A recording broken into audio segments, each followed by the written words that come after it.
So as you probably know, Wednesday is a very important day. The Department of Public Health releases information on what they're tracking by community for the last 2 weeks. And the governor today released an interactive map that can be found on the DPH website. You can touch Acushnet and it'll show you all the data.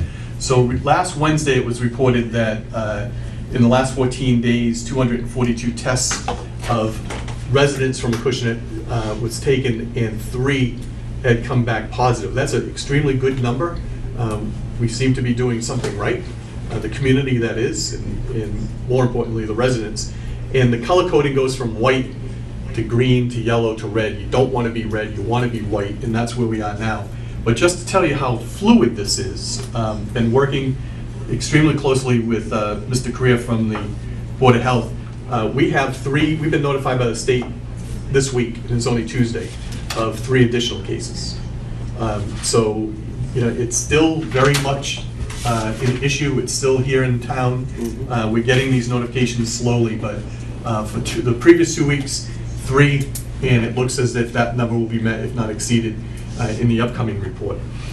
Which brings me to this topic. This is, and if I just may, I've got 34 years under my belt working for this town, and never before have I experienced a level of cooperation on a daily basis between all the departments. No one should question whether or not all oars are in the water rowing in the same direction. I've never talked to a superintendent of schools as much as I have Dr. Bailey. Joe Correa is turning into a brother. We're on the phone constantly with Julie and the police chief, council on aging. Everyone is brainstorming to see how we can effectively move forward. And there has been kind of missing from our local plan simply because it was never really on our radar before, and that's community testing. Providing tests here in the community. Instead of having a resident go to their primary care physician or to a clinic or to New Bedford to take advantage of the free testing that the state is putting on, but they won't come to Acushnet. I just had to add that editorial comment. It seems for all of your reopening plans, for the schools and for the town facilities, to have capabilities to conduct diagnostic testing. The nasal swab molecular test where mucus is extracted from the nasal cavity, sent off to a lab. They check for the DNA of the virus, and a verdict comes back. So we've been working diligently the last few weeks in trying to put together a plan to present to you that's going to require funding from a source, and that's for you gentlemen to decide if you want to move forward with this. But Dr. Bailey has talked about her reopening plan, the school department's reopening plan, and you know the details are out there. But we can imagine a scenario where a possible exposure by someone in one of the classroom cohorts requires them to go home and to be tested. So in essence, what you have is 12 students and 2 or 3 staff members, so 15 families completely upended with the notice that their child needs to come home, or they themselves, the adult, needs to go home, and secure testing. So you have 15 different people reaching out, or families reaching out to primary care physicians, to pediatricians, looking for a clinic, all of them using different laboratories that have different response times. So there's a potential mess out there in getting the information back that would allow the school to then decide, does the student come back to class, does the employee come back to work? So we are presenting tonight, and again, this is a cooperative effort of all your departments, a plan to utilize your EMTs who are allowed under the regulations, it's within their scope of practice, to do that type of invasive procedure medically. Secure the services of a lab, and we've been working with a private ambulance company out of the New Bedford area, New Bedford, South Coast, Rhode Island, that has been the leader, is Alert Ambulance. They've been the leader of providing COVID testing to the state of Rhode Island. They do all the nursing homes there. They're picking up private contracts with private vendors to test their employees in the South Coast area as well. And we've been working with one of their vendors, and we were able to secure a price per test that reflects what they're getting on a much larger volume. So we're kind of attaching our wagon to their lab services. So what would happen? Let's play this out.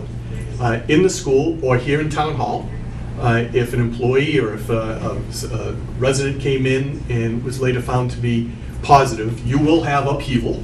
Right? We experienced that at the fire department when one of our employees tested positive. And there will be confusion and there will be fear. But we would be in a position, if this project goes forward, to respond here immediately, or to the school, or to wherever we are asked to go, with staff that's trained on collecting the specimen, the test kit. A courier would be dispatched to Acushnet to pick up those test kits and deliver them to the lab.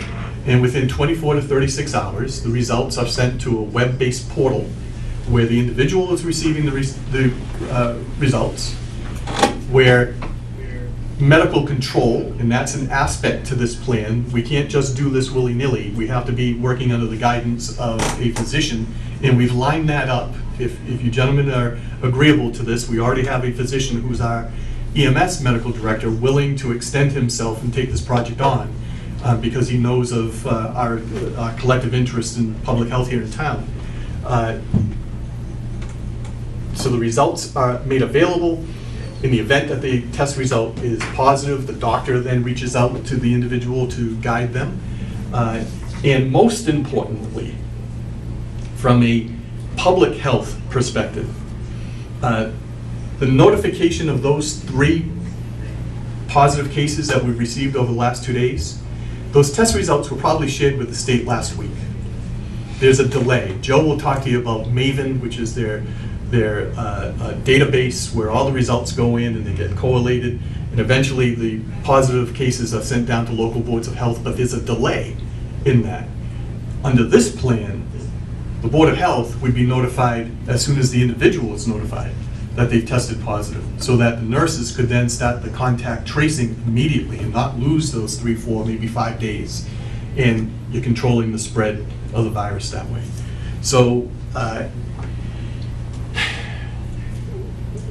this is I believe, an important component of any reopening plan. And I've been talking with Dr. Bailey. She can envision multiple scenarios where an incident occurs at the school. You then turn to the guidance provided by the Commonwealth, and they'll work their way through that algorithm and protocols, but they'll get to the point where they need testing. And through the CARES Act, we have the funding available. Through our staff, we have the staffing. We've got a great deal on a contract with a lab. We've got medical control all lined up. So all the components are there. Now, it's not cheap. It's $75 per test. But for that, we receive the test kit, the courier, who shows up at the end of the day, and then off it goes to the lab, and then we have the mechanism by which the information is then shared with town officials. I've done quite a bit of research on this, and the average cost for a molecular test is $100. I think, and I'm a little nervous that this is going out over cable, but I think we got a sweetheart deal because we were able to kind of use our affiliation with the private ambulance company to open the door to this. So in essence, you would have a incident response team ready to go, be it town hall, be it DPW, the police department. Chief Richmond's been involved in this, and he is thrilled by the idea of instead of what happened to him last time, where he's calling in favors at the hospital to try to get one of his folks to the front of the line so that we can get him back to work quickly. We would have the ability to just move right in there, get the folks tested, and never mind just the student, but the student's parents, their siblings, anyone else who may have been exposed in order to contain those numbers.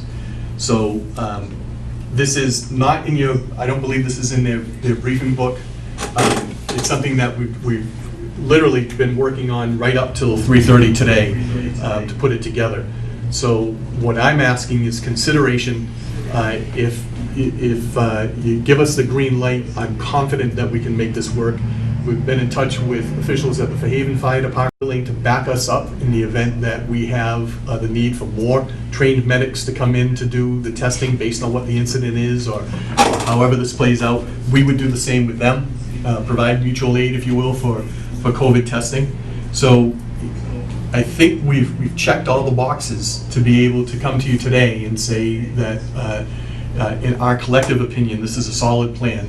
This is something that's missing from the community, and it's something that really is key to successful reopenings of both the school, town buildings, and the like.